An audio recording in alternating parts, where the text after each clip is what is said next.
Welcome to the Listening Time podcast. Hey everybody, this is Connor, and you're listening to episode 202 of the Listening Time podcast. I hope you're all doing great and that you're ready to practice your listening comprehension in English. I hope you have enjoyed the different episodes you've listened to so far. I hope some of you have listened to all 201 episodes so far. I don't know if people always listen to all the episodes from episode number 1 until the most recent episode, or if a lot of people find the podcast and then start listening to the newer episodes. I kind of wonder that, but I'm sure there are people who do both. But I hope that you find this podcast helpful for your English listening practice. And in today's episode, I want to talk about planning vacations. This is a fun topic. I think everyone loves talking about vacations and traveling and all of that. So this will be a fun one.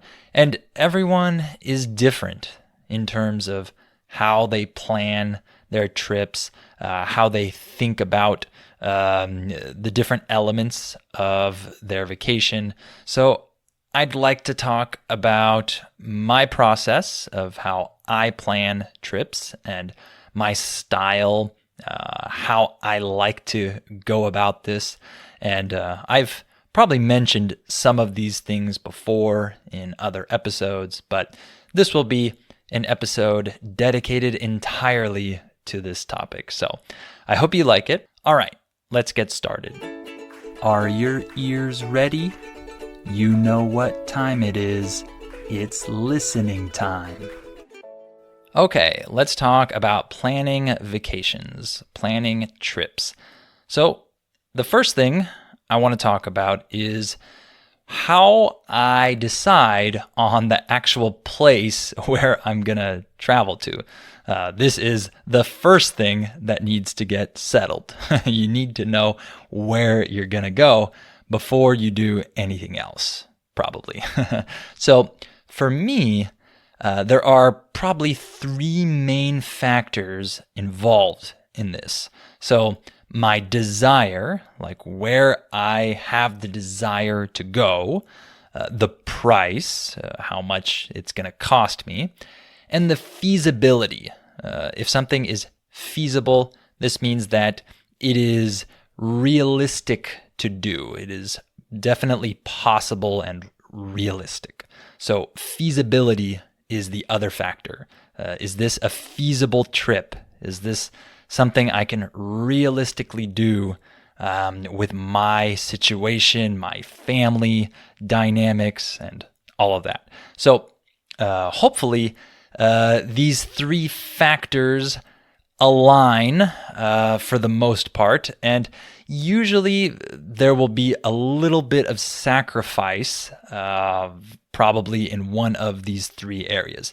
Like maybe there's a place that I really want to go, and the price is a little bit expensive for maybe this time period, but it's a feasible trip. Like maybe it's not too far.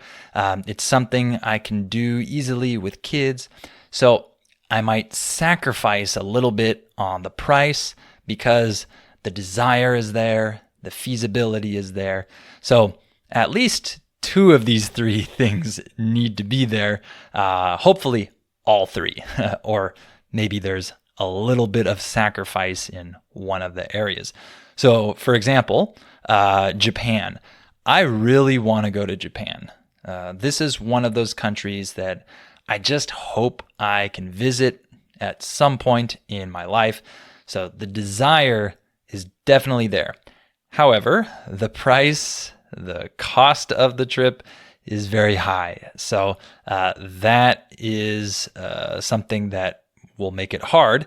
And the feasibility is maybe not there either, because that's a really long flight. It's longer than even just going to some other countries that are outside North America. So it's far. It's probably harder in terms of doing it with children and maybe the language. I don't think that that's a huge impediment for me, but I'm just adding up all the different factors. I think just overall, it seems like a trip that's a little harder to take, at least with my situation. I think if I were alone, it might be different, but given my current situation, it's not the most feasible trip. So because the price and the feasibility are not great, I'm probably not going to go to Japan anytime soon. However, another example might be the Chepe train in Mexico. Probably the only people who know what I'm talking about are the Mexicans listening right now. But there's a pretty famous train ride in Mexico that I would like to take. I would like to go on this train and take that trip. And with this one, the price is okay. It's not super expensive, and it's not too far, so the flights aren't that hard to find. They're not too expensive. There is some desire, like I want to do this, but it's not the thing that I'm dying to do right now, but I would like to do this at some point.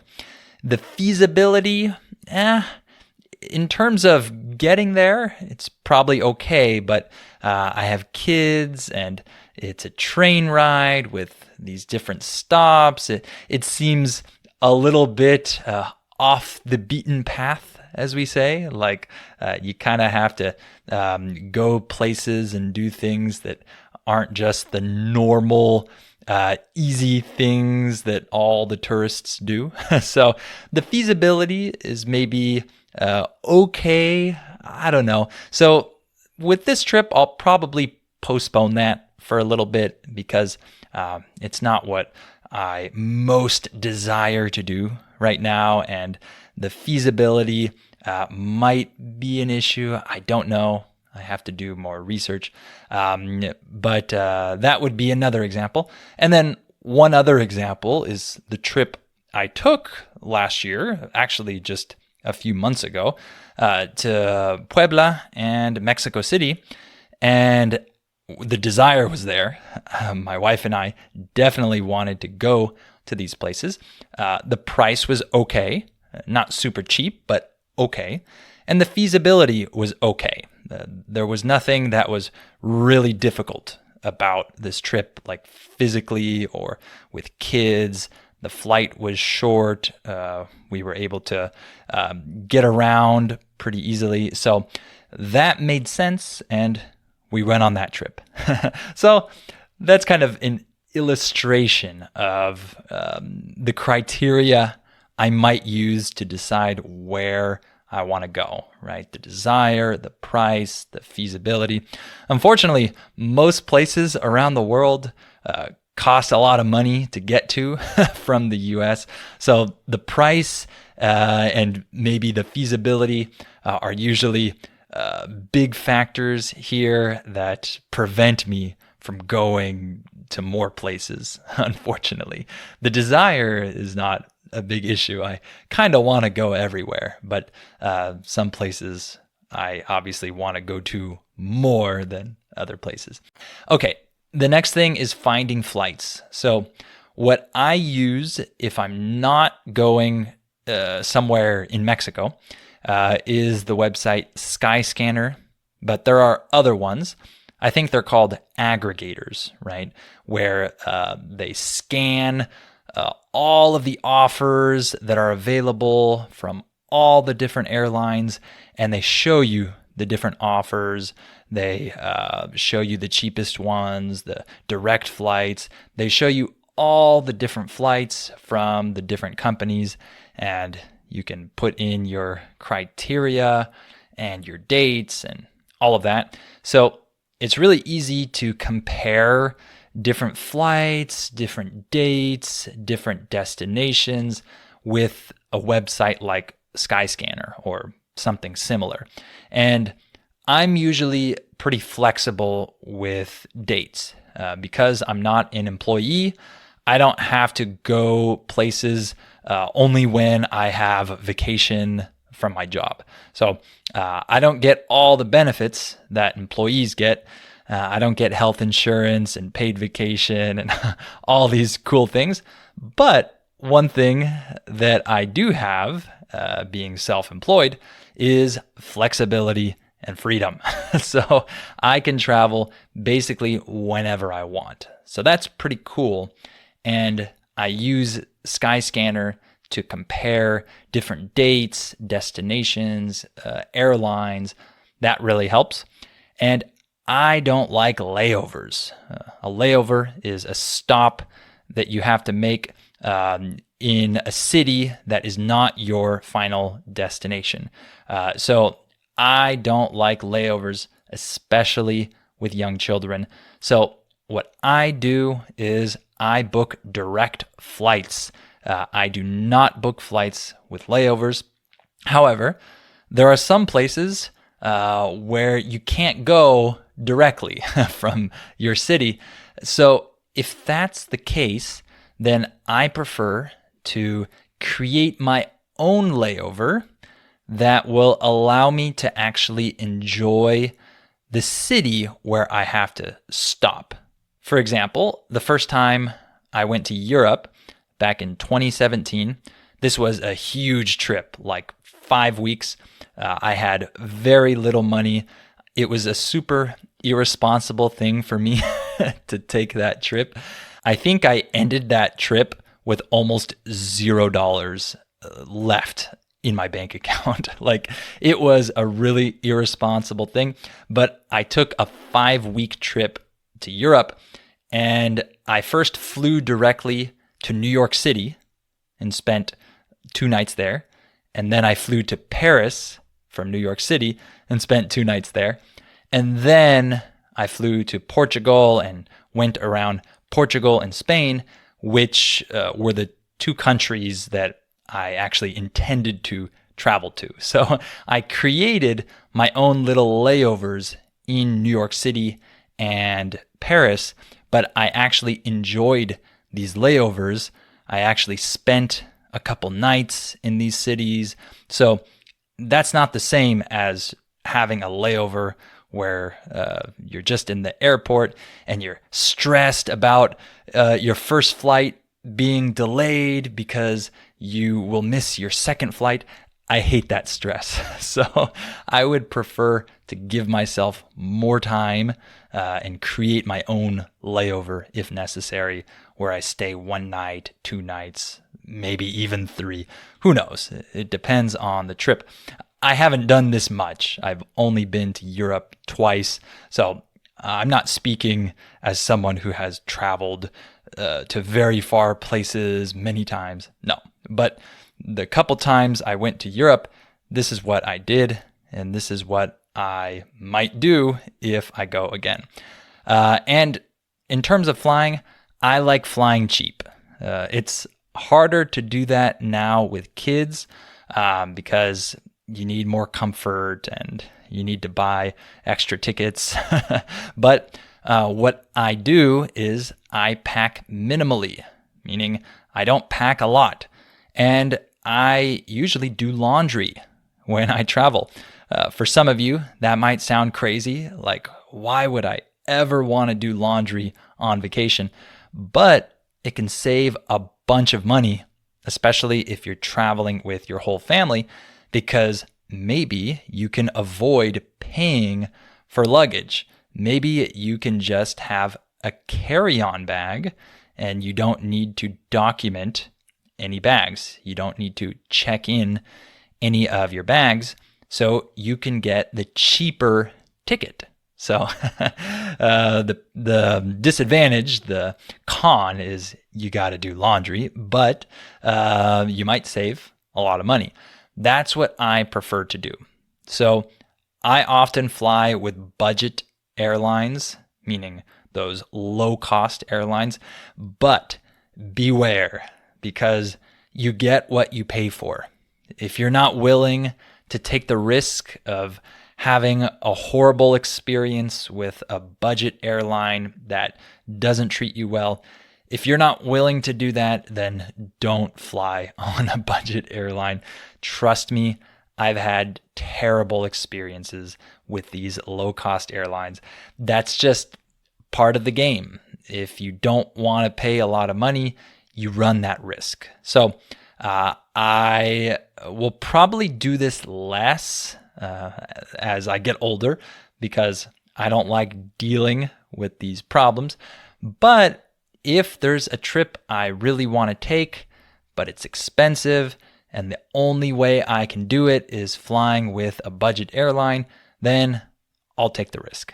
So that is my philosophy when it comes to flying.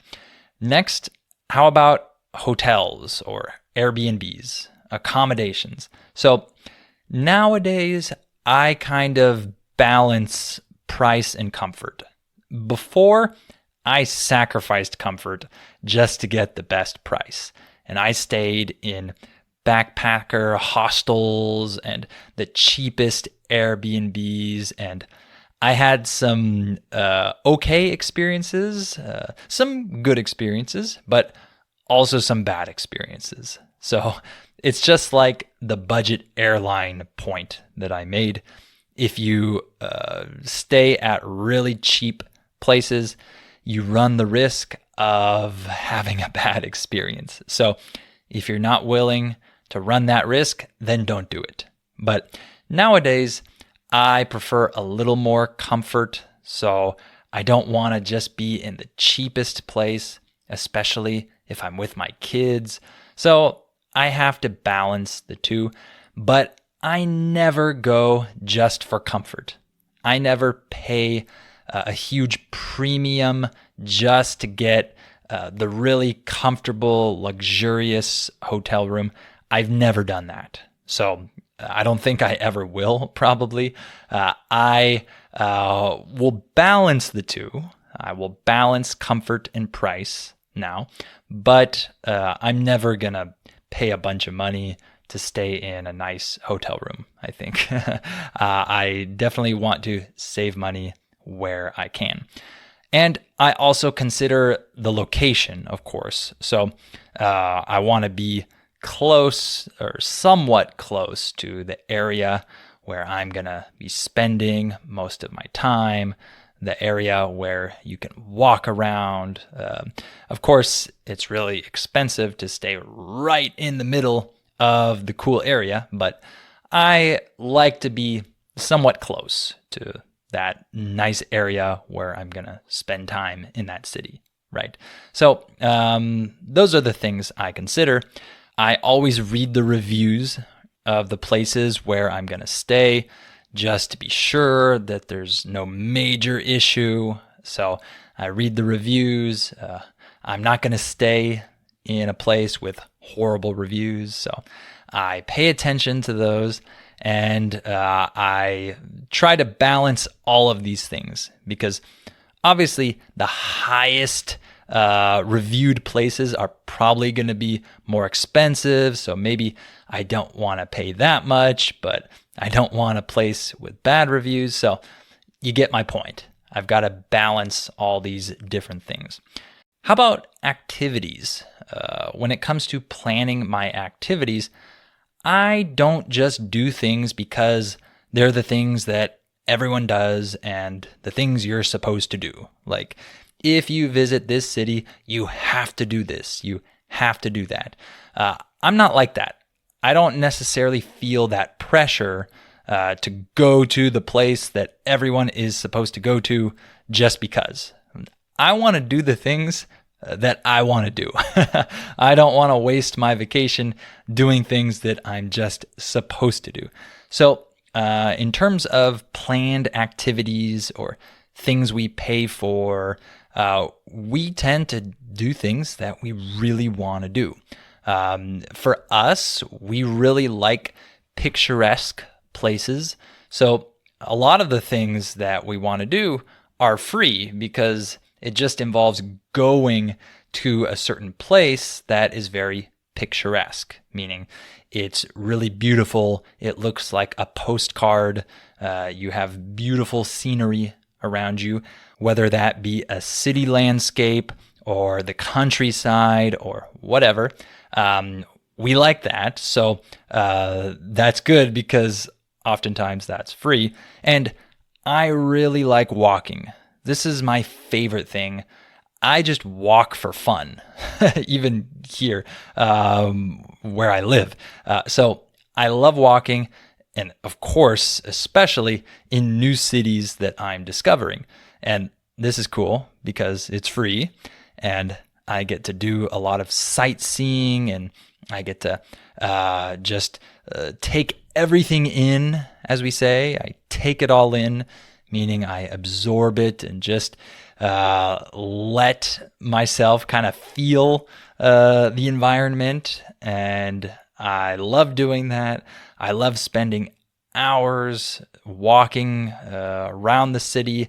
I walk a lot, many miles when I'm traveling. So this is my favorite thing. And I actually plan where we'll walk. So I read blogs online that talk about the nicest streets in the city, where you should walk in these different cities.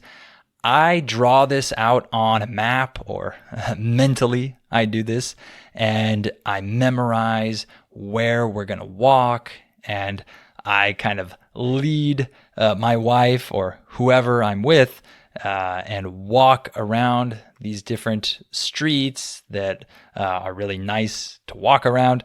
And I have a lot of fun planning this and going on Google Maps and going into the street view mode and seeing what the streets look like just on my computer.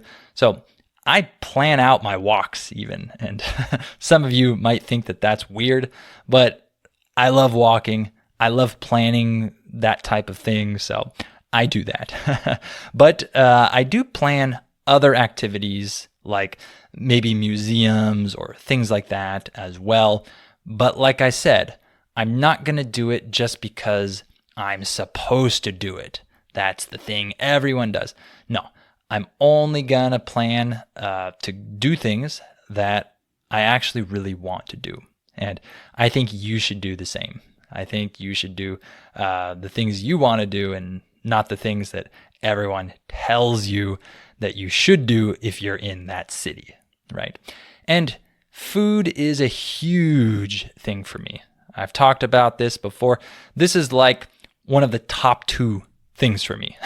If I am planning a trip and that place isn't known for good food, there must be some other really good reason why I'm going to go there, because food for me is like the thing that draws me to different countries, different cities, and I can have fun in a city that's not very beautiful if it has fantastic food. So I plan this out in advance. I find different restaurants I want to eat at. I look at blogs and different websites and make lists and map these places out to see which ones we can do on which day, where they all are. And I love that. I love reading reviews of restaurants and noting down specific dishes that I really want to try and finding which restaurant serves the best version of that particular dish and going there. So I love this. This is one of the funnest things for me about planning a vacation. Like I said, for me, food is huge. And I know for some of you, this isn't the case. And I've traveled with people before who don't really care that much about food. So I know that not everyone cares a lot about this, but this is a huge thing for me. I've said that word huge many times already because I'm emphasizing how important that is for me.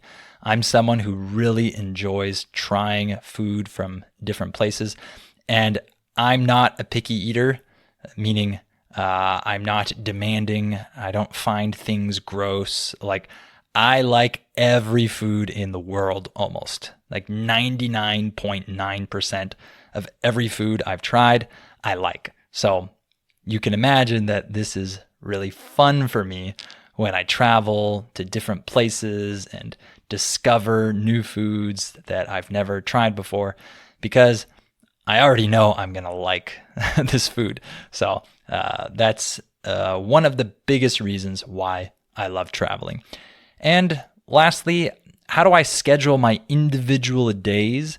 Well, I usually have like 1 or 2 things planned for each day. Like, I say, okay, I definitely want to do this on that day, and maybe this other thing on that day too. But I like to allow for a little bit of spontaneity, right? I want us to be able to improvise a little bit and not have a super strict plan. I think for me, that's best. If I have a general plan with some main things that I want to do on certain days, and when I'm not doing those things, I can also improvise and be spontaneous and decide that same day or the day before what I want to do the next day. So I plan my days, but allow for spontaneity, I think. And I love waking up early when I'm on vacation. I know a lot of you don't agree with me on this one, but I like waking up early so that I can take full advantage of the day and of the daylight, especially if I'm traveling during fall or winter when the days are shorter. And so I usually wake up early and try to do a lot earlier in the day. I'm that type of person. And one other thing to think about is meal times. So for us, we probably do 2 big meals a day with like a third lighter meal, let's say. So we plan our day around our meal times as well, and we're flexible with that. In terms of meals, I'm very flexible, so that's kind of easy. I can change that depending on what we're doing that day. So at the end of the day, I don't really have to stick to a meal schedule, but of course, we kind of have a general time when we eat our meals. So we kind of plan around that if we can, or if not, we adapt. So I think that's kind of an overview of how I plan my trips. I think I went into detail there, and I don't know if some of the things I do sound strange to some of you. I'm sure they do. Or maybe some of you are similar to me in terms of your style of traveling. I don't know, but I hope you enjoyed this episode, and I hope it was good practice for your listening. And I want to remind you to check out my advanced podcast episodes to practice with English spoken fast. If you can already understand me well in these normal episodes, it's time to start with those advanced episodes. So the link to sign up is down below. And check out my US Conversations podcast. People usually love it when they listen to the different conversations that I have with other native speakers from around the country. It's really interesting. It's a lot of fun. I learn a lot about other parts of the US while I'm talking to these different people from different parts of the country. It's cool. So check that out. The link is also down below. All right. Thank you so much for listening to this episode, and I'll talk to you on the next episode of Listening Time.